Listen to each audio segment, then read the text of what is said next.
are other items I still don't have, though, and in an email, I've mentioned this email, where I emailed Mr. Vander Rothstein and said, I believe my exact words in the email were, could you check and see if there is a recording of this? I don't call it a jail call. I say the discussion between James Hickman Sr., that would be the father of Jimmy Hickman, between James Hickman and Jimmy Hickman, and that's on page 114 of Discovery. There's a partial transcript of this discussion, which was a jail call, on that page. And I got back instead interviews I'd already had of them. At a minimum, well, first of all, I'd need to exclude Jimmy's testimony, and James, if that becomes an issue, if the court's not inclined to do that, I at least need to get that before he's called, Jimmy, that is. All right. And who's the other one?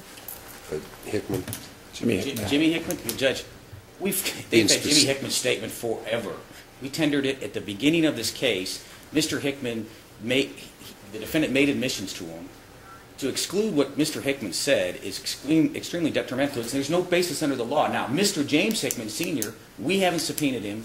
We're not calling him as a witness. Who are we talking about? I don't know who we're talking about. Both Hickmans? Yes, there's a James Sr. and then there's James Jr. Is that James what Jr. you're talking is the about? one. They've had the statement forever on James Jr., Judge. Not all of them, Judge. There's a jail call, a partial transcript of which is contained on page 114 of Discovery, which would arguably be introduced to rebut any assertion by the defense that there was some timing in terms of fabrication. That's very critical for the defense. Well, we'll take a look at that later. Also add that for the last 3 days, I've been asking for 2 jail phone calls. They're between James Hickman Sr. and James Hickman Jr., or the third, as he is known. I still don't have those. And Judge, that's why Ms. Steele isn't here right now. What happened was, after they brought that to our attention, I'd searched my files. I had a lot of phone calls not related to those. I went through those to make sure that we didn't have those in our possession. I then talked to Detective Stalvey. Detective Stalvey went home last night, and he searched through all of his materials. He was able to locate those phone calls from which the transcript is contained within the discovery, within the investigative letter. So he gave that to me this morning, and so I immediately asked Ms. Steele to go and copy that. That's a conversation, though, between James Hickman Sr., who's Jimmy's dad, or we'll call him Jimmy to help make it, they're both Jameses, so we'll call the younger one Jimmy to make it easier. A conversation between them that he informed Detective Stalvey about, who then got the phone calls from that time period. So those are inculpatory. Now, there's a number of phone calls back and forth to those numbers. I've never listened to any of them. I don't know if Detective Stalvey's listened to them, but I never had them in my possession. I had that transcript in the investigative letter. We turned that over. Your Honor, if the court looks at pages 114 through 116 of Discovery, it is completely obvious that that is not a full transcript of either phone call, and either one of those calls, or both of them. What little's there indicates there's probably some colluding going on. It's at least possible. I have a good faith basis to make this assertion. Underneath the April 10th, which is the second of the 2 calls in 2009, it says that father and son, James and Jimmy, continue talking. There's no transcription after that, and they're talking about Tayana, James Sr.'s daughter, and Jimmy's sister, and how she's dating my client. There is a basis for this. It's discoverable, it's exculpatory, and I don't know, I guess I'll just have to take the Commonwealth's word for the fact that it's inculpatory. But there's more than an argument that I'm entitled to it, and I still don't have it, and I don't know if I'm supposed to sit here and listen to it while people testify. I mean, it's very much put us at a disadvantage. We're not going to introduce the phone calls, Judge. I said prior to trial, we did not, once we had the separation, we didn't intend to introduce any phone calls. We might want to, depending. I mean, it's an exculpatory Judge, if they want a evidence continuance after we copy the disc, if the court wants to allow them to do that, we're obviously not going to object. But, I mean, I haven't listened to all these phone calls. All I've ever had was the transcript. And we turned that over of what we transcribed. We didn't transcribe every single phone call on there. I mean, there's dozens of phone calls on there. I didn't listen to them. I've never heard them in person. What I had was an investigative letter from Detective Stalvey. And again, we're not calling James Hickman, and I don't know how they intend to introduce these without having Mr. Hickman here. That's a good point. I wouldn't have been able to get him here because I didn't know this phone call was, I mean, if the detectives got it, it's in the Commonwealth's possession. Well, he's listed in Discovery, Judge. James Hickman is. He's listed, again, with this partial transcript. that the detective, I think, typed out, if I'm not incorrect. It's not like we gave it to a transcriber. He typed it out as he listened to it and incorporated it into his investigative plan. And it's not complete. It's well, not well, complete. and we don't have to, though, Judge. What about his, I don't mind giving you a couple of days. I would like as much time as the court can give me, because as I stand here, I've heard the one statement I have through one time. Okay, So, well, this will give you a chance, if it's 53 minutes, that you listen to it for 10 hours. depending on how many hours of jail phone calls I'm hearing about, I don't know, but as much time as the court will give me is what I would request. So, Judge, I mean, we're willing to try to work with this.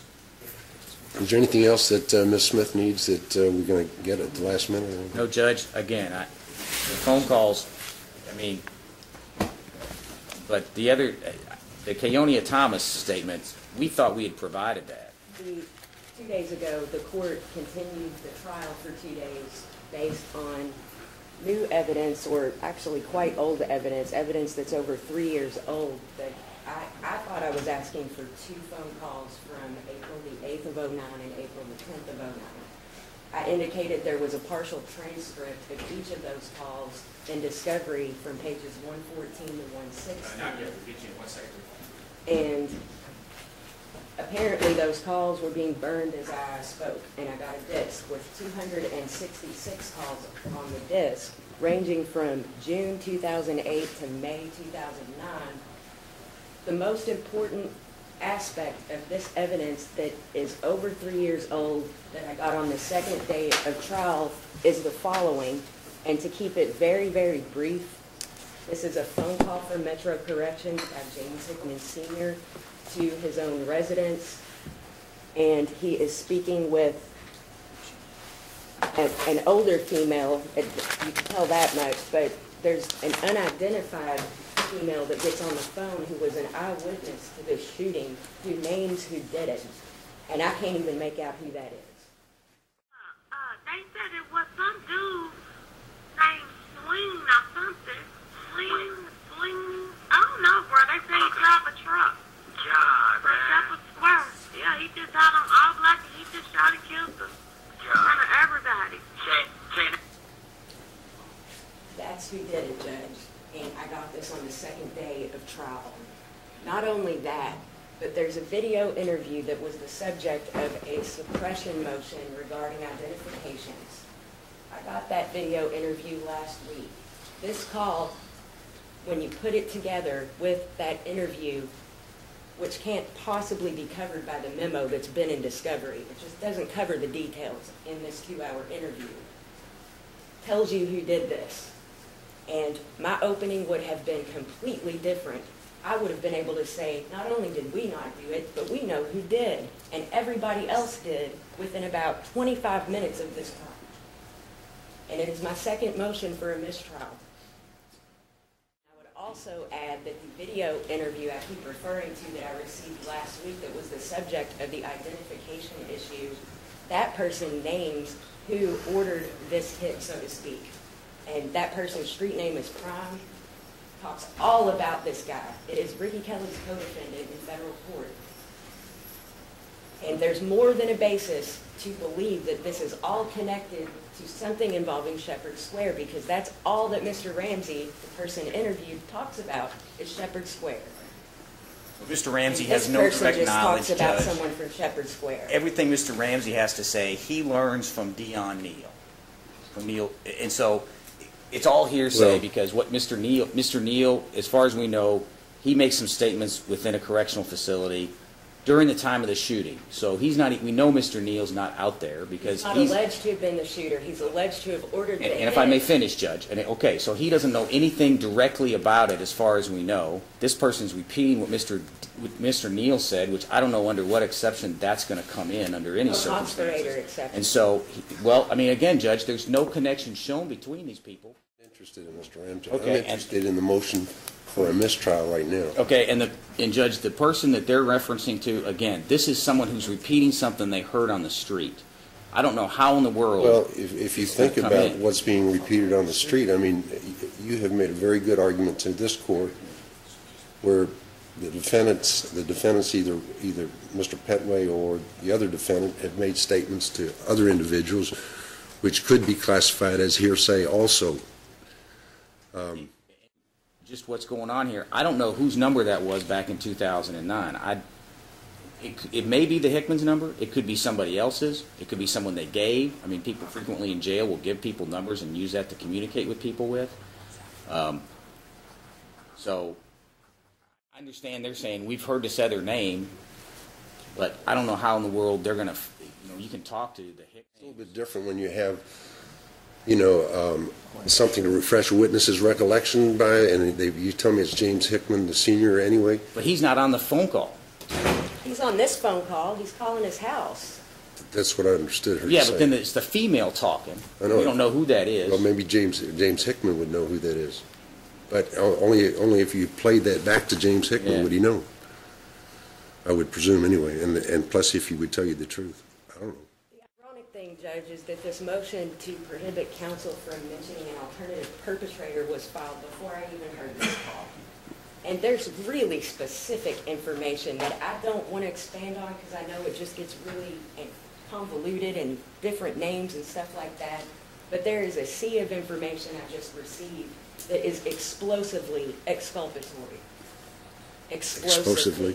You got something else you want to hear? Want me to hear? There's plenty here if the court would like to hear it.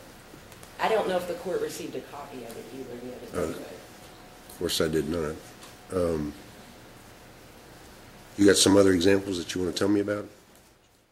As a whole, over the last week, beginning with October the 16th, I have received about 4 rounds of discovery only on my request, the most important evidence on the second day of trial after I put on the record for 3 days in a row, I still don't have this, I still don't have this. It was only as I made a motion for a mistrial the other day based on stuff I already got that copies of this stuff would get burned for me. I think I'm getting 2 calls. I get 266. By the way, the June 2008 calls, Mr. Vander Rothstein's right. I don't know who's on there, but all I hear is Toya and another name that Mr. Ramsey mentions that's tied in with this individual Prime. There's a lot that I need to look into, and I couldn't possibly have known to do that before 2 days ago, the second day of trial. And my opening in theory would have been completely different in this case. People were talking about who it was right after it happened. These phone calls, were they back in 2009? The call the court just heard occurred about no more than 30 minutes after the first 911 call on March 23rd of 09. They begin in June of 08 and they end May of 09.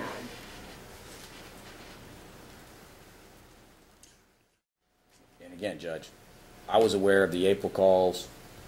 We weren't even aware of Jimmy Hickman until I think whenever the first investigative letter details when we met Mr. Hickman. So we couldn't possibly have known about the phone calls before then. The investigative letters about 2 weeks after this murder, that's when they went and talked to Jimmy Hickman. That's when we... Right after the crime.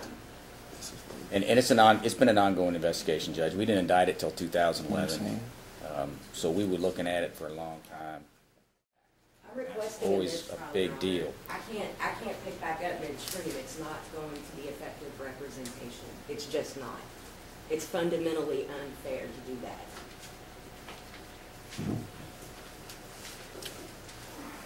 You want a while to think about it, Judge? No. And I would add, I didn't come close to reviewing all this information. I just immediately saw anybody who looks at these calls is going to see the date that this lady got killed, and it's 3 minutes after the first 911 call. That's where I started listening and tried to listen to as much as I could from there.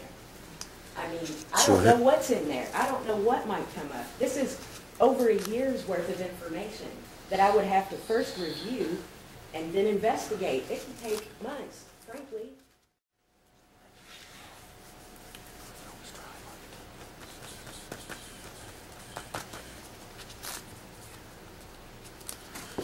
All right, I'm going to sustain your motion for a mistrial.